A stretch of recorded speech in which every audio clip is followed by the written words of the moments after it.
Përshëndetje të nderuar teleshikues të RTV Island, të ju bashkë në emisionin Drejt Rrugës së Vërtet. Deri në momentin e cili si iftarit unë do të shoqëroj me disa tregime. Ditën e djeshme ne folëm rreth historisë së Nuhut alayhis salam, pra në momentin kur ai po ndërtonte anijen, dhe të gjithë njerëzit e quanin ato si të çmendur dhe të marr, pasi nuk besonin se do të vinte dënimi që ishte premtuar. Pra, ato mendonin se duke qenë se është shkëtëtir ajo kurrë do të përmbytej. Kjo çështje, pra, ndërtimi i anijes zgjati rreth 300 vite dhe gjatë kësaj kohe donte të tregonte, donte të sprovoheshin ato 80 besimtarë të cilët Nuhu alayhis salam i kishte udhëzuar në rrugën e drejtë. Vetëm për këtë arsye, pra nuk i ri ndëshkimi, vetëm për të sprovuar besimtarët.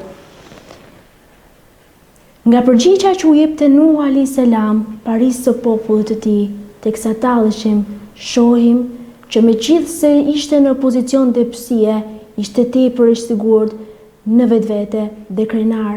Atë ditë që lidhesh me Zotin, je njeriu më i fuqishëm në botë. Atë ditë që të kapesh Kur'anin ta lexosh, ti je si ke kapur librin që do të çon drejt lumturisë në dy botët.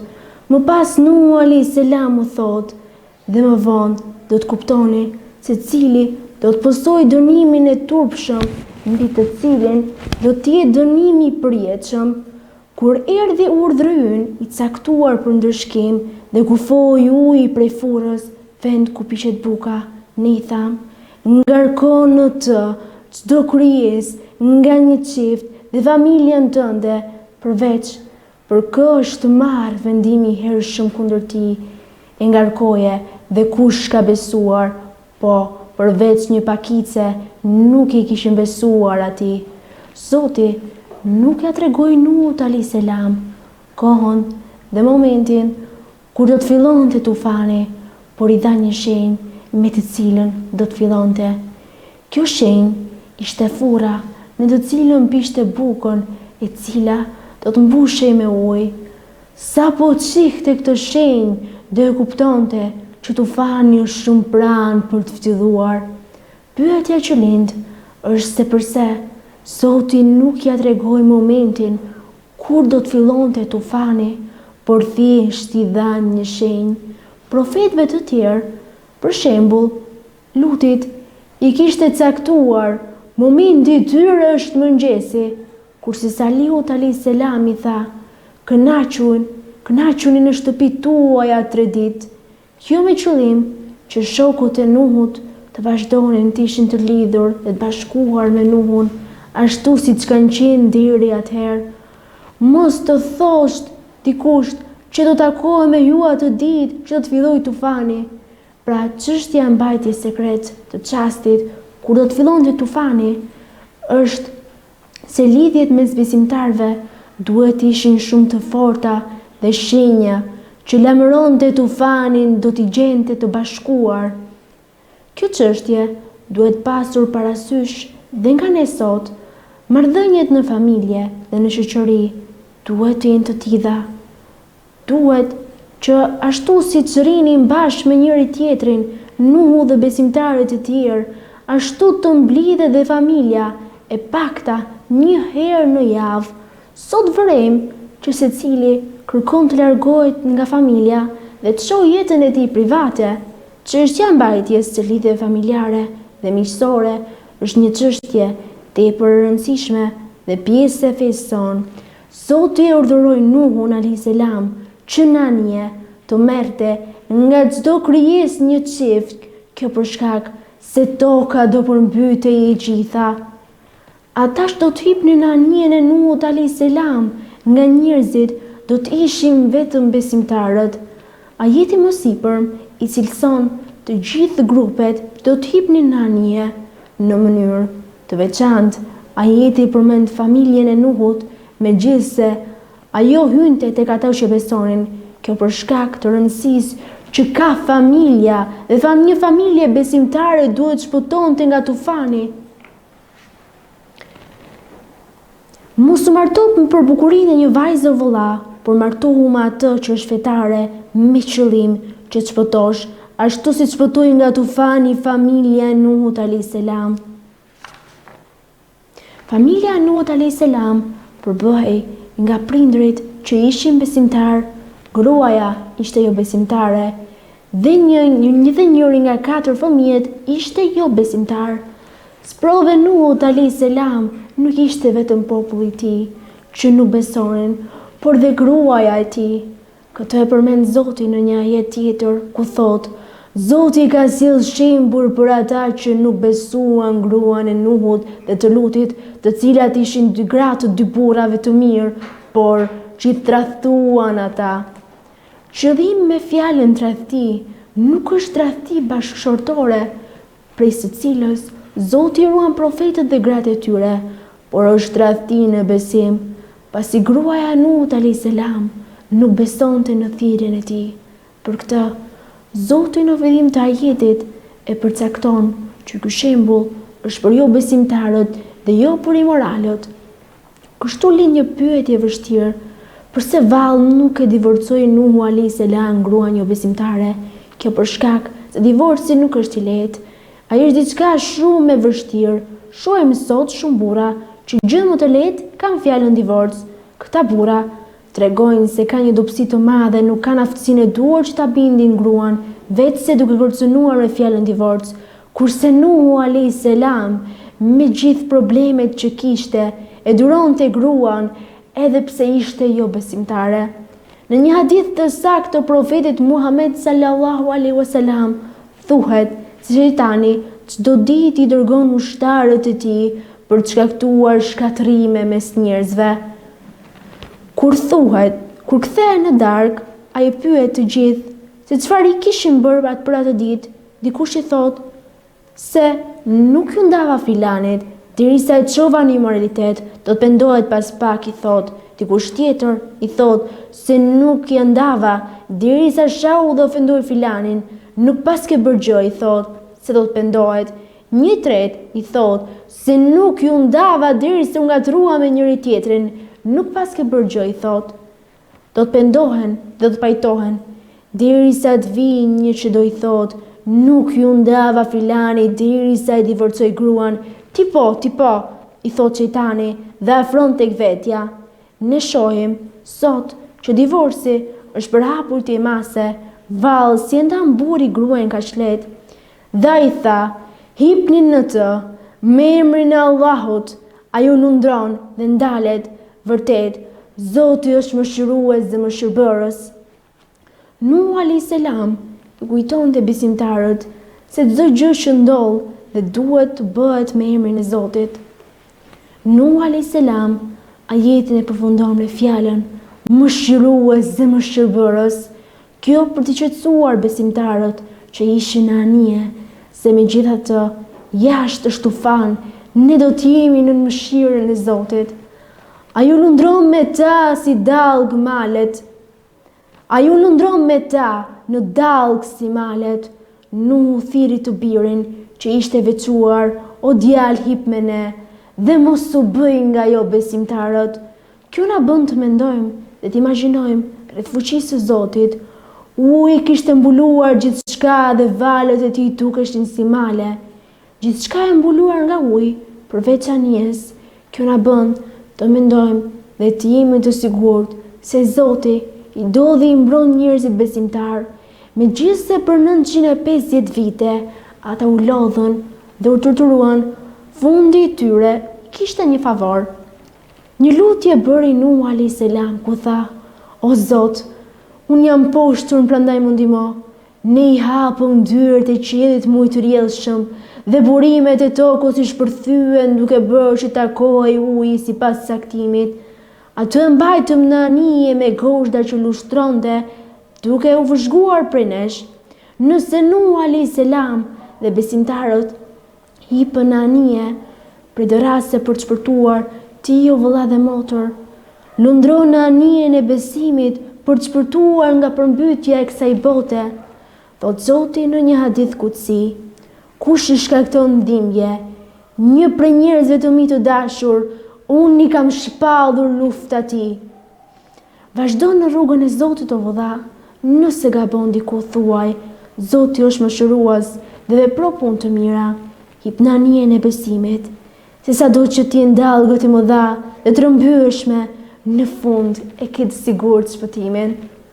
Thot profeti sallallahu alaihi wasallam në një hadith, çdo ditë deti kërkon leje Zotit duke i thënë: O Zot, më lejo që ta përmbys njeriu pasi ushqehet nga furnizimit dhe falenderon dikë tjetër.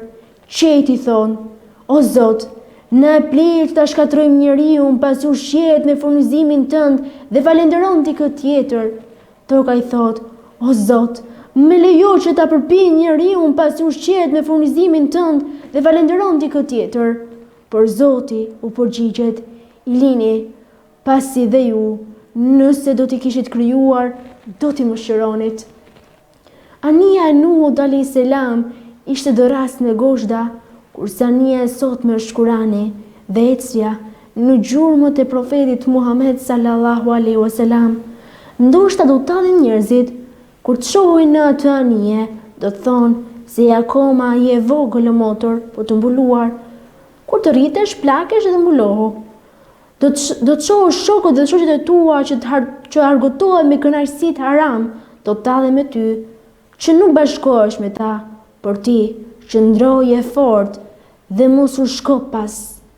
Ajeti më sipër tregon se djali i Nuhut alayhis salam nuk ishte me baban dhe besimtarët e tjerë.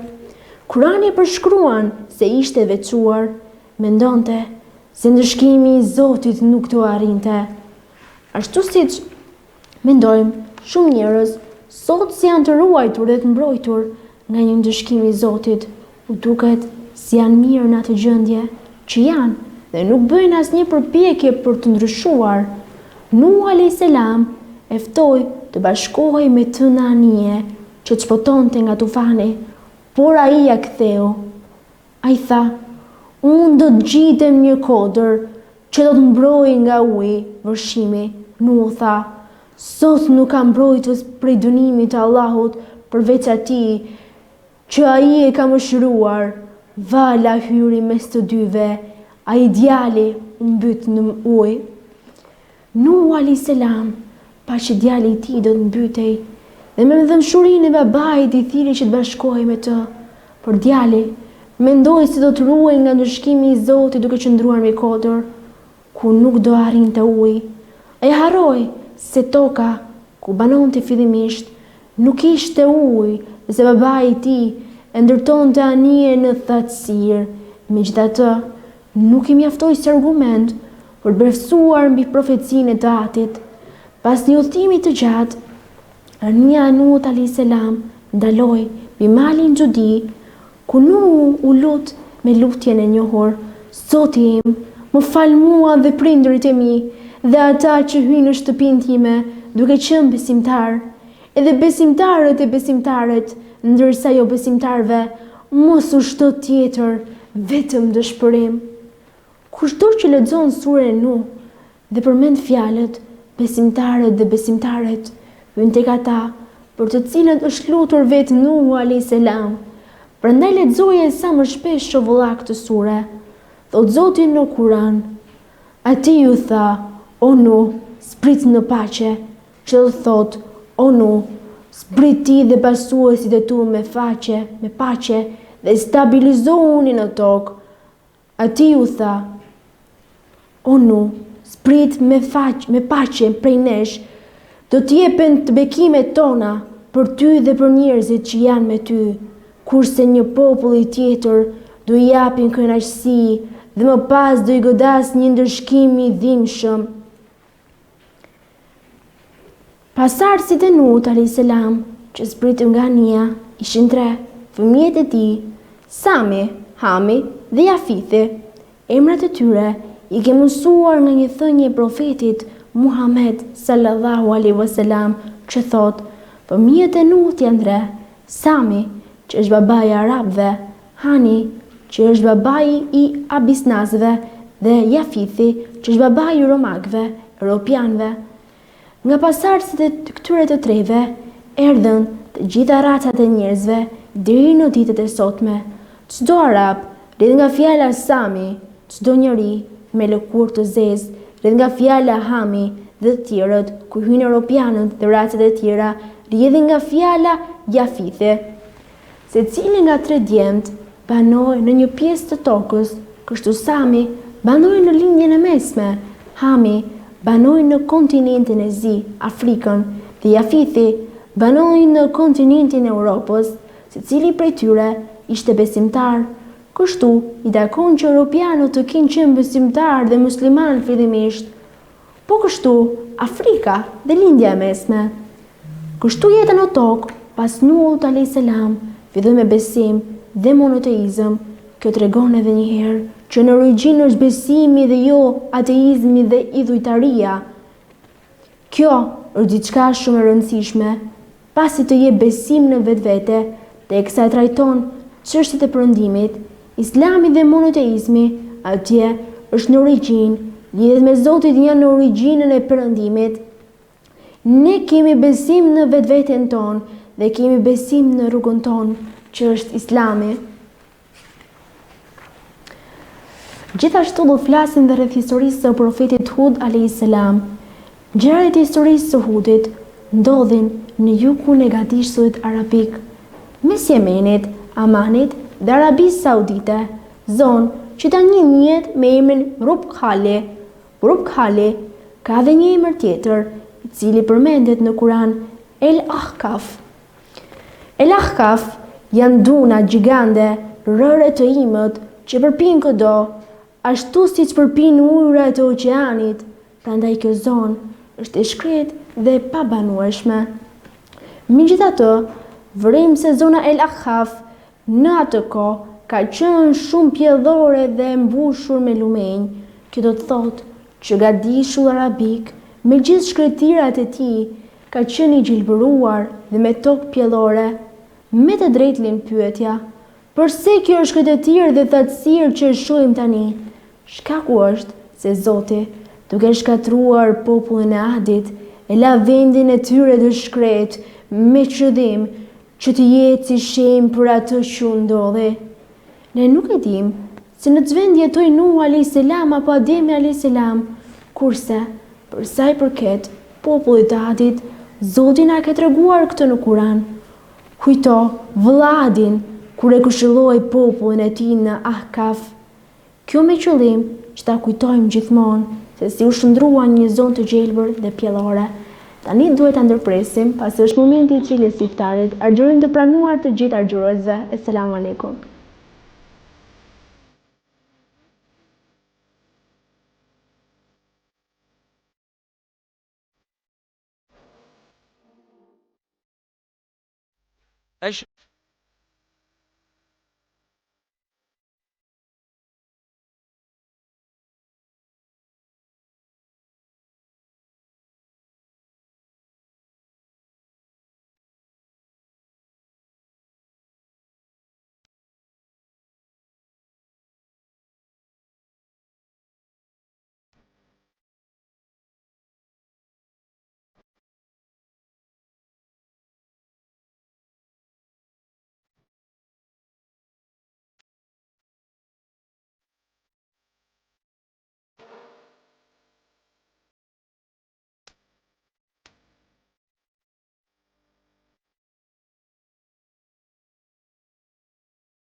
حامد